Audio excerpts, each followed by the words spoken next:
Hey, White Sox fans! We are on the farm. We took a week off, unavoidable technical difficulties, whatever. Namely, the duck. We didn't want the duck. Mm-hmm. The duck was still menacing us. The duck is no longer menacing us. I'm attempting to be a studio producer here. We have a picture that you can't see if you're watching this on YouTube of Loidel, Chapelli, and Wilfred Veras at home plate on opening night. You can't really see it because instead you get to see me roughly in the Loidel Chapelli role and Darren sporting the old school throwback, weird curly Q French fry. White Sox cap is playing the role of he's bigger and bulkier and beefier than me. Anyway, he's got the power stroke, so he's playing the role of Wilfred Veras. But again, it's me and Darren, not those two. Sorry, everybody. Yeah. As we are recording, the South Side team, the parent club is, I think, busy melting down in Toronto. So, I figured, hey, gave Darren a quick call and said, do you want to avoid having to witness any of this? Let's talk about the minors. And here we are talking about the minors. Good choice, Darren. Thank you for joining me. Let's not bury the lead here, Darren. Last year, I put the exact number in the Player of the Week piece that Mitch does every week, because there we do our writer standings, because as if somehow we have an influence on the outcome of games. It's a goofy thing to keep up with.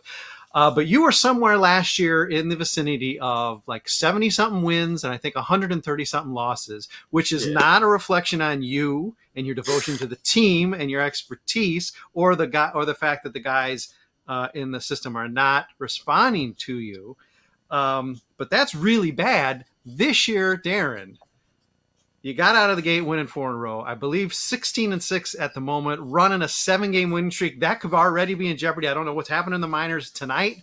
Could already be in jeopardy. But things have really turned around for you. Again, the pep talks. Did you have any preseason meetings with any of the teams to say, hey, can you start of the week, can you kick it up a little bit better for me?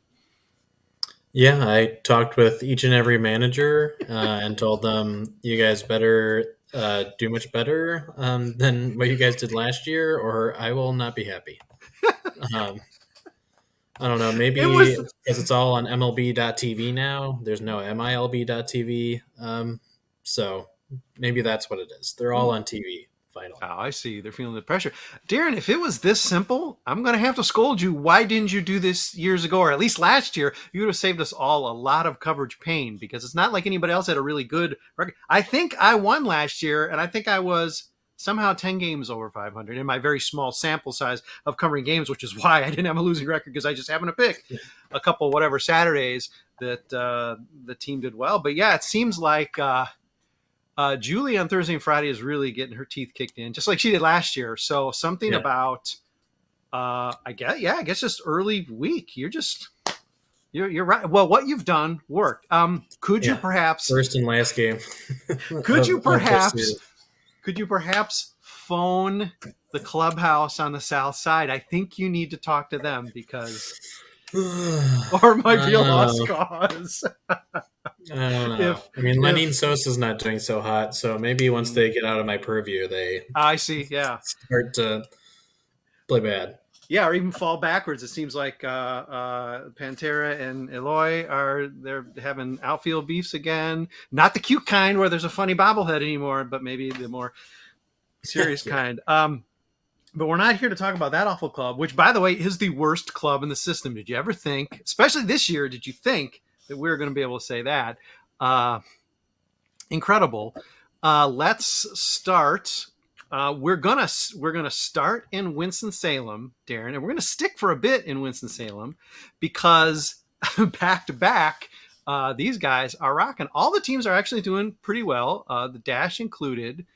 We missed last week, so we are going to get to Loidel, because come on, we can't have Southside Sox and Sox Populi on the farm podcast without talking about let's face it, he's probably our guy at this point, but certainly my guy. But let's talk about Wilfred Veras, because it seemed like maybe a couple games he started like slightly slow, but man, the power stroke. Just overall, it seems like he seems to be showing up okay in the field, not just playing like first base. He seems to be the guy we want him to be.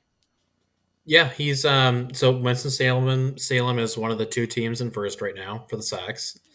And Wilfred Veras, pretty much the only guy that did well last year in Project Birmingham, mostly just because he can hit the crap out of the ball when he does hit it.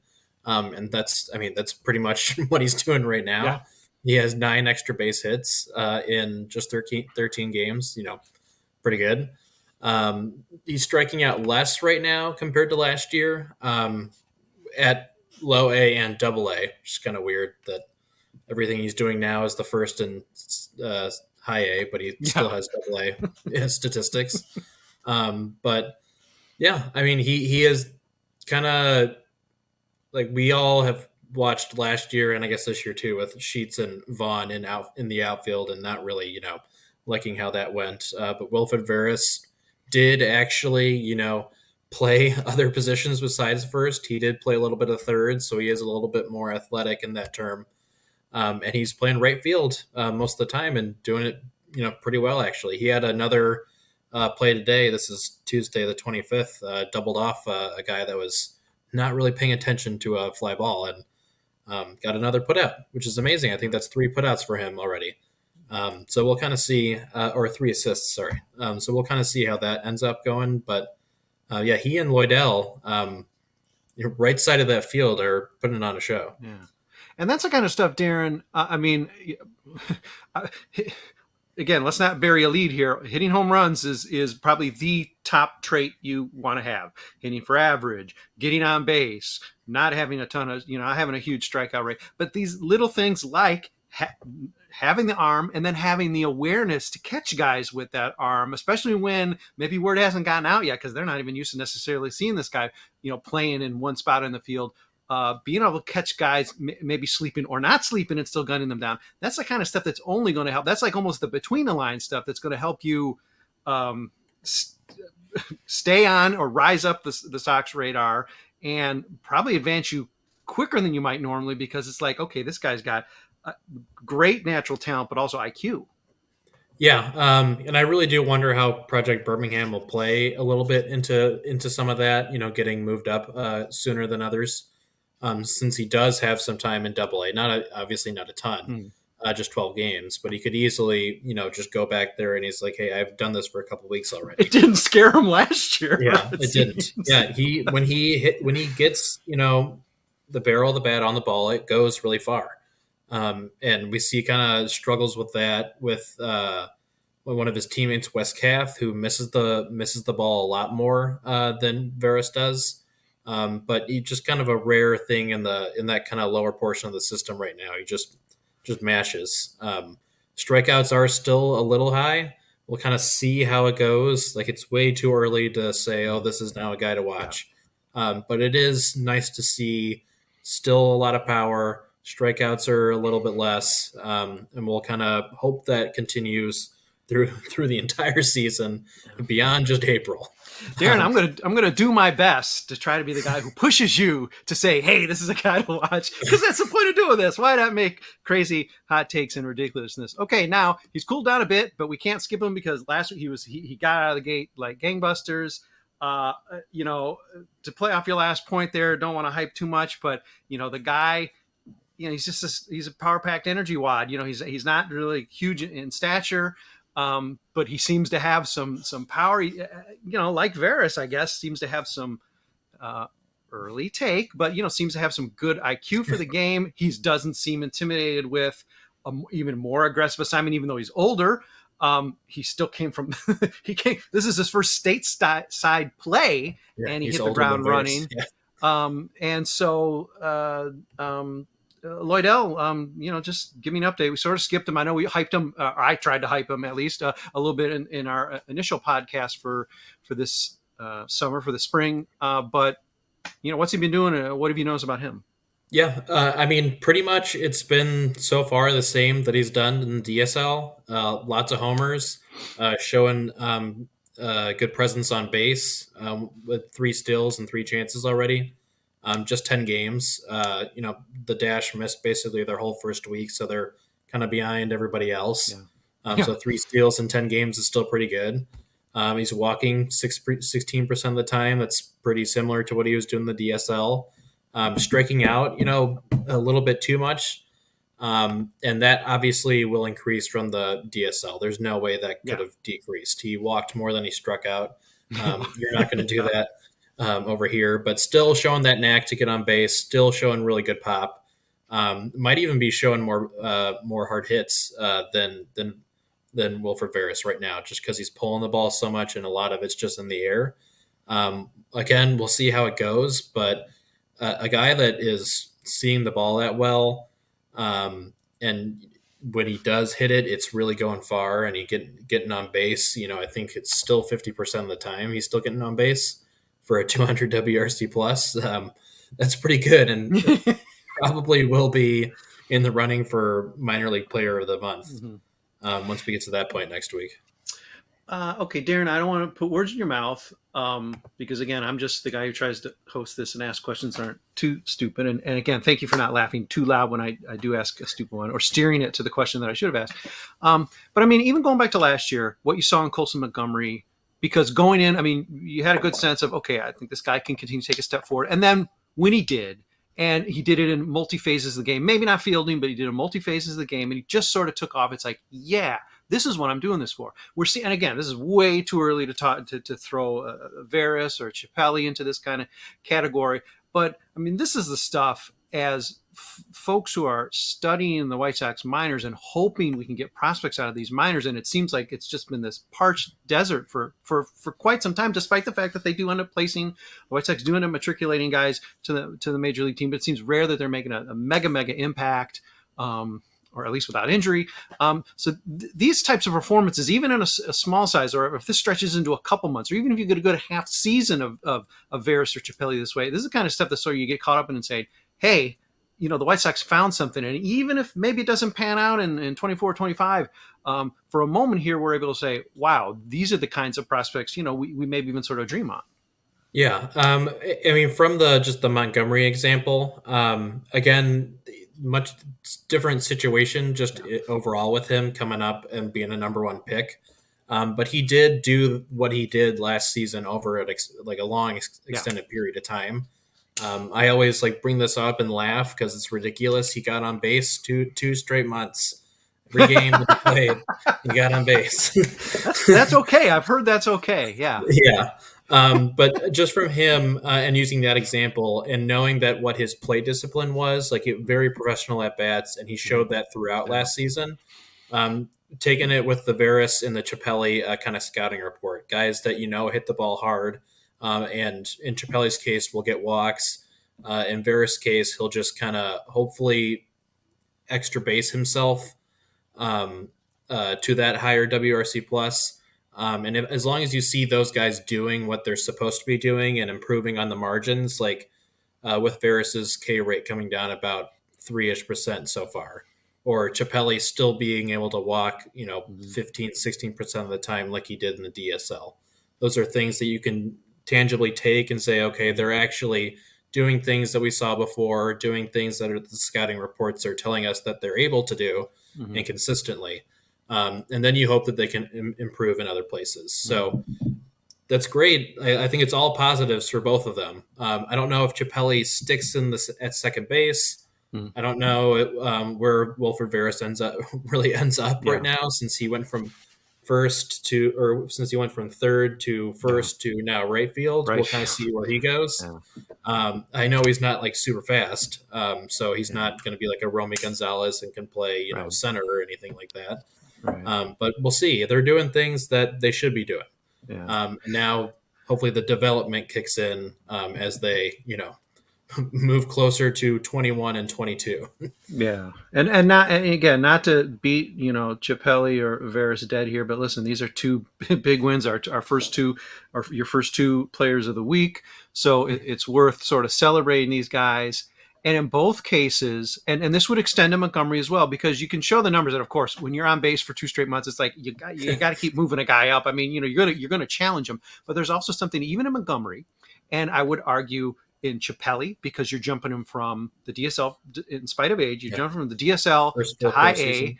And Veras has been aggressively handled, especially in Project Birmingham. Again, he's one guy who seemed unfazed by it. So I mean, who knows? He might have got his assignment this year and said, "Hey, wait a minute, I'm a double A guy. What's going on here? I didn't show you anything that told you I shouldn't be in Birmingham to start the season." But there's also something. I mean, Chris Getz and the Brain Trust again.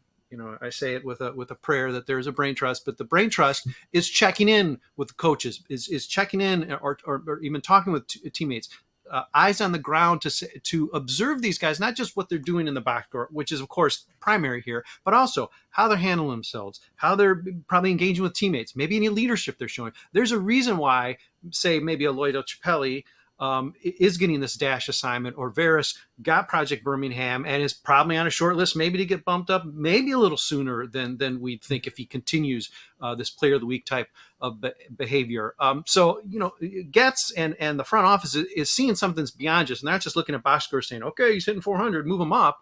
I mean, they can force it that way. Colas last year sort of stayed down a little, maybe a little longer than he should have. And again, that could have been just, I don't know, that could have been a number of things. Travel, indigestion, I don't know. But it also could have been, hey, I'm not sure if we've seen what we need, with him, as a player, as a teammate, whatever it is, to move him up quite as aggressively. Or maybe they just want him to get angry because he got angry. They moved him up and he sort of hasn't looked back. So there's something, again, sort of between the lines. You talked about Veras and, sort of his defensive acumen or what he's showing. But I mean, there's something that these guys are showing. Chapelli even maybe in the DSL or maybe in instructionals.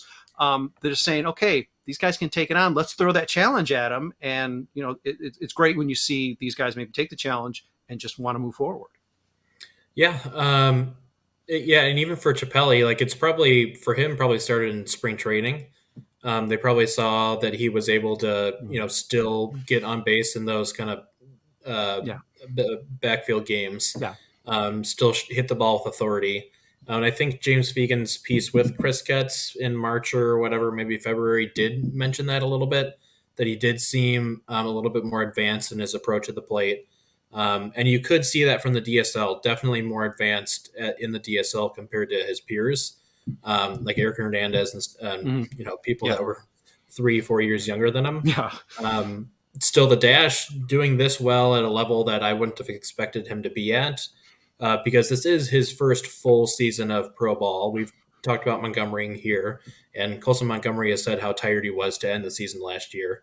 So I don't know how aggressive they'll be with Chapelli beyond this first assignment. Maybe they were just like, okay, let's just put him in with the dash. This is where he probably would have ended up with. Let's just get him there and see if what he did in the DSL can kind of translate.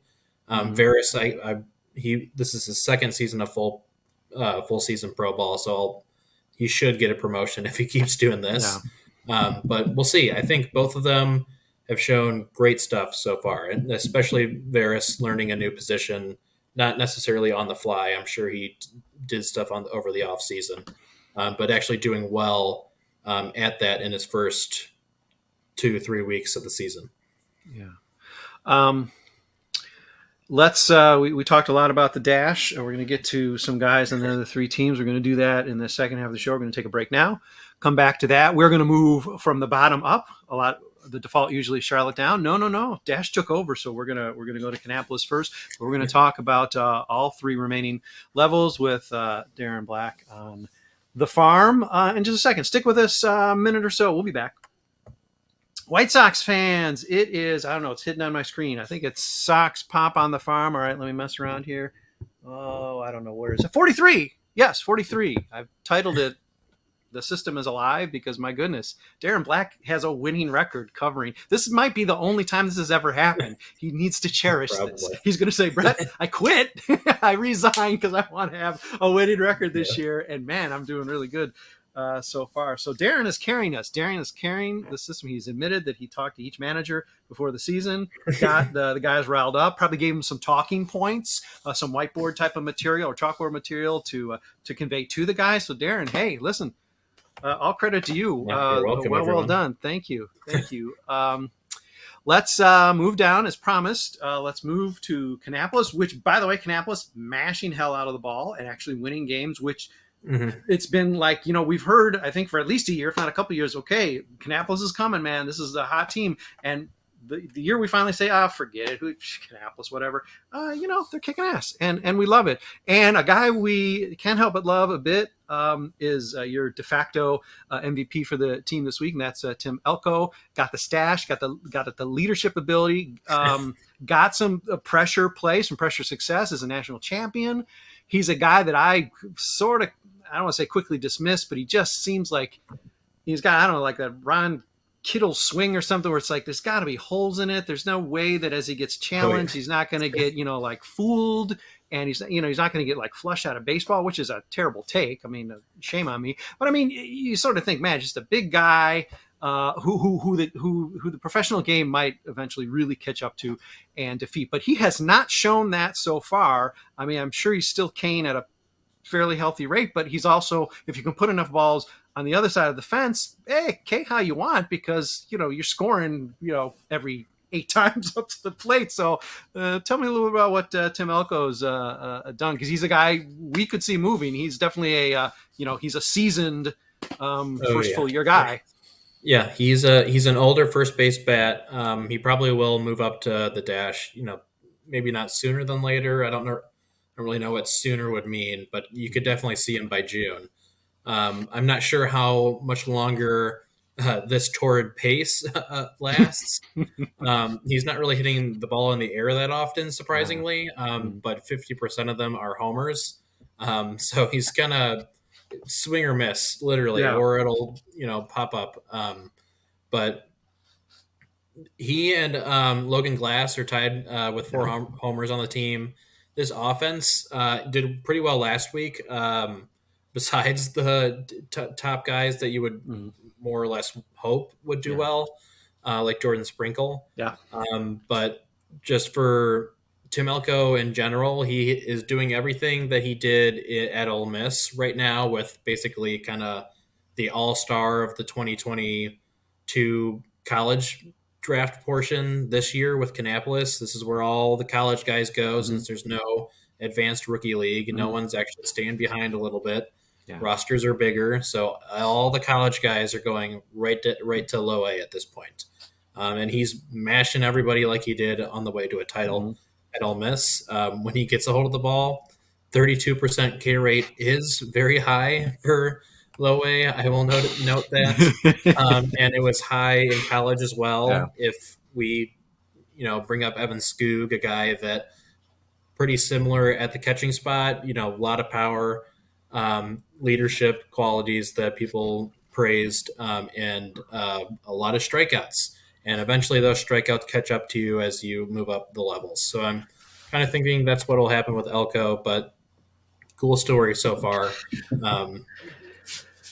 We'll see. But look how cleverly Darren works in the patron saint of the Sox Pop on the Farm podcast, Evan Skoug, as a fellow Libertyville High School graduate, and for one of us, fellow TCU student and graduate. Hey, he's the patron. Skoug, you're the man, patron saint. And I got to tell you, we love the work that Laura Wolf does shooting in Charlotte, that beautiful stadium there, and his walk-off. I mean, among some real highlights she's had in shooting this year, his walk-off where she's catching with the helmet. She's got the city in the background, the beautiful Charlotte skyline in the background. That's like a picture of the year candidate. And it's April. So well done, Laura. You too, Evan. Yeah, you get enough credit on this podcast. Come on. Let's talk about one more guy before we start to move up the levels, because I will eat my words on Jordan Sprinkle. Not that anybody listens to any of my words, but I was like, hey, White, boy, that's a pretty high pick for a guy who's, just glove first. We don't know about his bat, but he seems like a real spark plug. Not exactly, okay, I won't necessarily say the Chapelli of Kannapolis, but I mean, he seems to have maybe a little bit more offensive spark than maybe was promised. So far, so good with him, yeah? Yeah, I mean, he's kind of doing the same things that we expected from the plate. Not a ton of power there. He is walking a decent clip, striking out not nearly as much as Tim Elko, 10% less, but kind of doing the same things that you want him to. You hope that he can kind of just line drive his way to a good, double season, maybe get to double digit homers, maybe if that, maybe close 7. We'll see. I think he only has 1 in about 30 games so far. So we'll kind of see with him. But yeah, he's a sure-handed glove. And I'm sure the pitching staff is loving that, because the pitching staff is what's making Kannapolis the first place team right now. And Jordan Sprinkle as shortstop is definitely helping that. I'll kind of, he is still kind of riding a singles-ish wave to that higher WRC plus, but the plate discipline looks good enough where you think, okay, if he can maybe get his swing together a bit and get the ball in the air a bit more, then maybe they have something there. Sure. But again, last year's draft was all about the pitching. If they find a hitter that gets the majors from last year's draft, that's good. How'd that happen?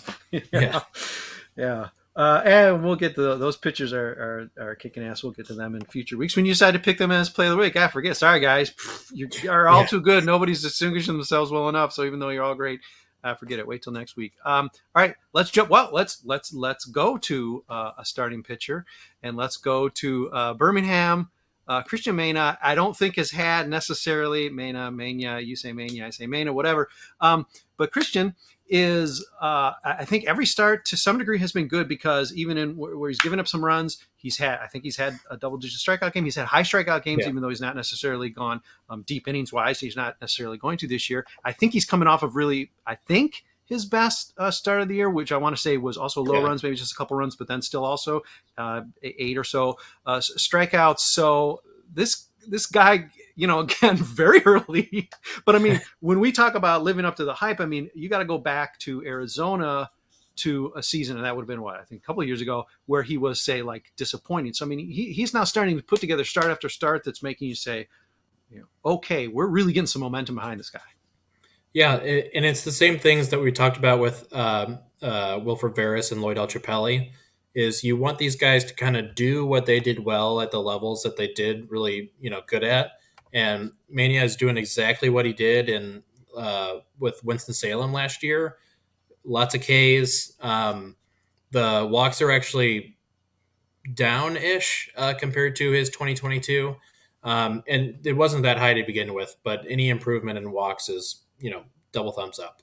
But his last start was his best. It was an actual quality start, which I think maybe there's been 3 in all of, in all of the White Sox minor leagues, something like that this year. They just don't go that long. Yeah. It was a lower strikeout pool that game. That's probably why he lasted so long, not as relied on more batted balls. But I mean, in a higher level that's really bereft of starting pitching prospect talents, AAA, AA, you really just want to see one guy pop off and maybe become that 7th, 8th guy when they eventually need it, because they will eventually need 2, 3 extra starting pitchers for however long, but they will need it eventually. And Davis Martin is probably the first guy, and then it's the next couple is who's going to be that 7th guy. Meña's in a pretty good spot to be that guy. He doesn't really have much of an injury history. He kind of just pitches all the time. This is his second full year of full season pro ball, so he does have the added advantage of knowing what to do to get through a full season. So hopefully he just keeps up, maybe not this near 40% strikeout rate he has right now, but anything in the 30s would be pretty good over an extended period of time in AA. I haven't added the tilde. You don't see it on the screen here. I'm pointing, though no one can see that. But yeah, I think that's what it's got to be. I think it should be Cristian Meña. We do not have any guidance yet from the White Sox. Maybe I'll ask Erin Santana. She's been really good about, hey, this is a weird accent. Is that right? Or is that just she's the one who told me that Loidel Chapelli's dad had an accent on the I, but not Loidel. Loidel's dropped it. I don't, because he's really embracing the Italian side of his heritage there. And I think, that's probably true. Yeah. Okay. So Meña it is. And good seg, Darren, because we're going to go to Charlotte now, and we're talking about starter depth. Your sort of de facto, I guess you could say, player of the week for Charlotte would be Nate Fisher, a guy the White Sox picked up. He's sort of filling in. He's not getting necessarily long starts, but he's pitching pretty well. He's a southpaw.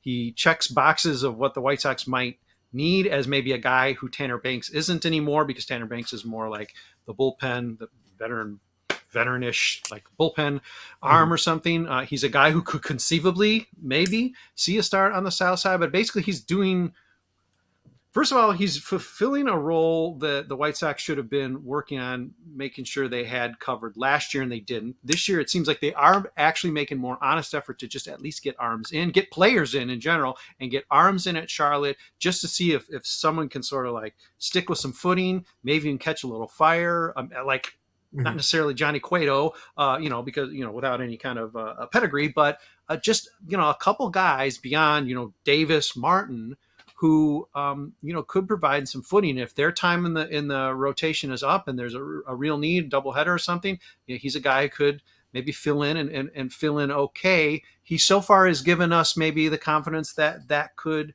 happen even at the major league level. What are you seeing from Fisher? Yeah, I mean, still pretty much a guy that is doing similar things to what he's always done.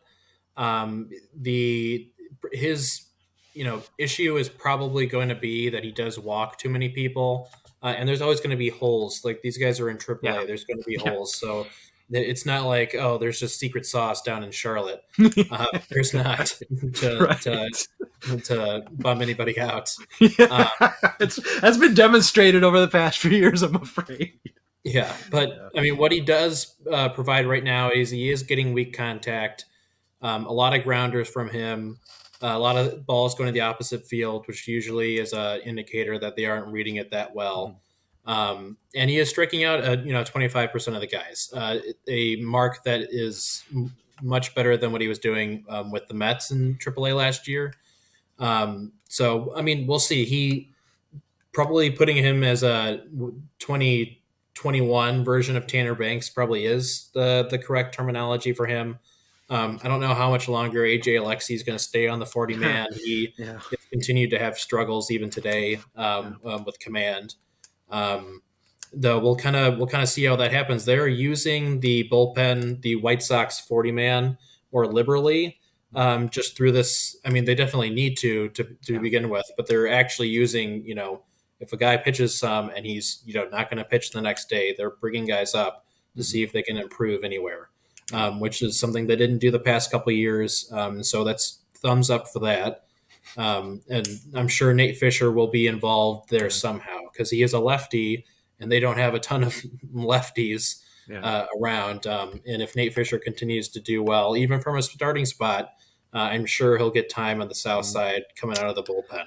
If one of their current lefties gets hurt, or if Jake Diekman just does really, really poorly, then someone there in Charlotte is actually doing well enough that you're like, okay, well, maybe they can find something there if they really need to for a 2-week period. So generous that you say if Jake Diekman, but to be fair, Jake Diekman, on a team that's doing so poorly, he's not the biggest issue. So, but isn't it sad also that, Darren, you say this year they're doing what they should have been doing the last couple of years, and isn't it funny that this year the White Sox are flirting with a 10 below 500 or whatever? They're doing their best to torpedo their chances in Galdang April, and now they're doing the thing they should have been doing by rotating and being aggressive. And gosh, White Sox, get your head out! Come on now. Okay, well, listen. If this wasn't the tease that you needed to know where we were going to probably wind up this podcast, well, here it comes.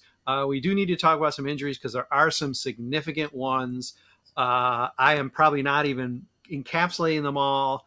Norge or Norge Vera, as speculated, seems always just ready to fracture. He had a very short outing and I believe left with injury. He is on the IL. Jared Kelly remains on the IL. That could be more, I don't know if that's precautionary, Noah Schultz type of stuff. Jonathan Stever, velocity way down on the IL, not great. catch me up on where the system is with injuries, because there are going to be some. So we're not castigating the White Sox for that. Yeah. It happens, but not great, because these are some, there's some names here. Yeah. All the guys that started out on the IL, only Sean Burke is back of the top guys. And he's on the development list just so he can take a bit longer of a break coming off of the IL after his first start. But yeah, Montgomery's still on it. Schultz is still on it. Norge Vera, his velocity was down. Now, his velocity fluctuated a lot last year, but it was not topping out like we would want it to in the 97, 98. He had a lat issue last year. I don't know if that's kind of the same thing that's still plaguing him this year. There hasn't been really, much word on what's actually wrong with him. But his velocity didn't fall so rapidly for me to think it's something to do with an elbow or a shoulder or something like that. But yeah, and then Stever, I did see Justin Gerselli today did say, the Charlotte manager did say Stever's IL stint was more just, he had surgery. He was out an entire year. Yeah. Maybe he just needs 2 weeks. Blow, sure, yeah. 7-10 days. And I really don't know how many people you can put on the development list. So maybe if they had an open spot, they could have just put him on there. But he's just on the IL with probably arm fatigue, something like that. So we didn't expect many innings from him this year, regardless. And he's not even on the 40-man anymore. So I don't think he'll even see the White Sox at all. And not to put a pin in it, but if this iteration of Oakland is not claiming somebody or not claiming you, then you probably shouldn't expect to be in the majors at all this year. So that's good perspective. You're right. If Oakland ain't doing it, a team now in discussion for worst ever in baseball history, chances are they won't end up as worse. But the fact that they're even in the discussion is pretty sad and sick. Yeah, the White Sox do this type of stuff even at that level. They give people, breaks the way they need to, especially because there's always these sort of half, well, not half strength, but guys you're not going to get even 150 innings out of. We've seen that with Carlos Rodon. We've seen it with Michael Kopech. At this point, you probably see it with veterans. Giolito's probably going to need, just like a breather at some point. It's a breakneck pace. Lance Lynn's probably going to just need a, hey, you're feeling a little sore right now. And let's face it, the guys are always going to say yes, because I'm from the first start. I'm sure in spring training they're pretty much sore all season. Every one of these players are always battling through something. That's why they got whirlpools in the clubhouse, for God's sake. They're trying to do their best to just be able to put themselves together to play. Or in the case of a starter, every fifth day to get out there and hurl hell out of the ball and rip your body apart and then try to recover it for 4 days. So, the fact that you're like, hey, Lance, you probably just skip a turn. Yeah, he's like, yeah, okay, yeah. I mean, I'm still on track for my 31, 32 starts. Not predicting an IL stint for Lance Lynn or anybody, but that is, if you're doing it at the major league level, of course you got to be even more willing to do it at a minor league level, because these guys are developing, more delicate. Psyche, there's psyche involved. They haven't got the 6 figure or 7 figures yet or anything like that. So not even 6, maybe not even unfortunately, way to go, Major League Baseball. But, and then Brian Ramos is also on the IL. I forgot him as well. Right.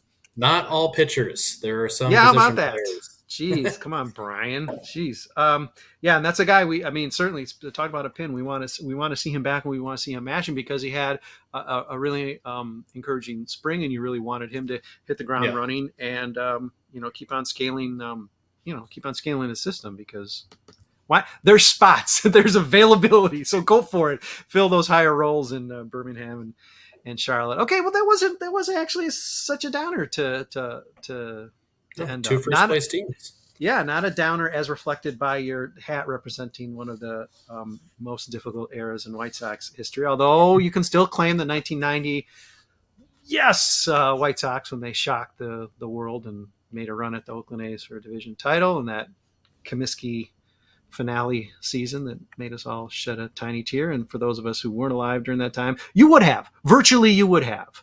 Out there in the spirit world somewhere, you were probably crying for Comiskey even back then, though you were not present on this earth yet, Darren. Okay, well, I guess really we're here at Genesis of Life talk, so it really is probably time to to wind up number 43. This is Sox Pop on the Farm. It is a fans first sports network production, of course, in our umbrella of Sox Populi podcast. We're going to try to do every week. I know last year I failed miserably at that. Darren kept, he'd like show up at the door with pizza. He'd be knocking. He'd be calling, "Hey man, come on, we got to do this." And I'd be like, "Oh no, I'm too busy chasing this like 500 team that's going to take off at any time." Well, we have no such illusions this year, Darren. We got plenty of time to talk about the minors, especially because, hey, they're sort of proven sort of worthy of it. This is really cool. Yeah. This is that tingly feeling of, oh my goodness, wow, we may have a system. Not quite the Rays, never will be, Darren, but okay. We'll take what we can get. And this start's been cool, and you've been there to recap a whole lot of the success. So congratulations. Keep the streak going. Don't blow it, man. Or make the pep talk, just maybe an email, email Justin or, whoever else needs, hey, Leland, come on. I know you got your dad, but listen to me instead. I got better tips for you, Nice. So hop on it when you need to. So we will see all of you viewers, listeners, readers in, let's say, roughly a week, hopefully with more good news to talk about and less injury news and a whole crop of players of the week to discuss as well. But thanks for joining us now. Thank you, Darren. I'll let you get back to enjoying whatever is left of what is probably a horrible, tragic game up in Toronto. Or no, get to your minor league update as you are writing tonight, because I'm sure it's just wins left and right for you. So I'll let you get to that. Yeah, I'll hopefully check here and see that I'm up 3-0 already. But yeah, that's what we need to hear. Okay, well, thanks everybody for listening. We'll be back in a week or so with some more great news, insight from Darren Black, our minors expert, and I'm guessing a new hat. What will it be next week? Your guess is as good as mine. Take care, everybody.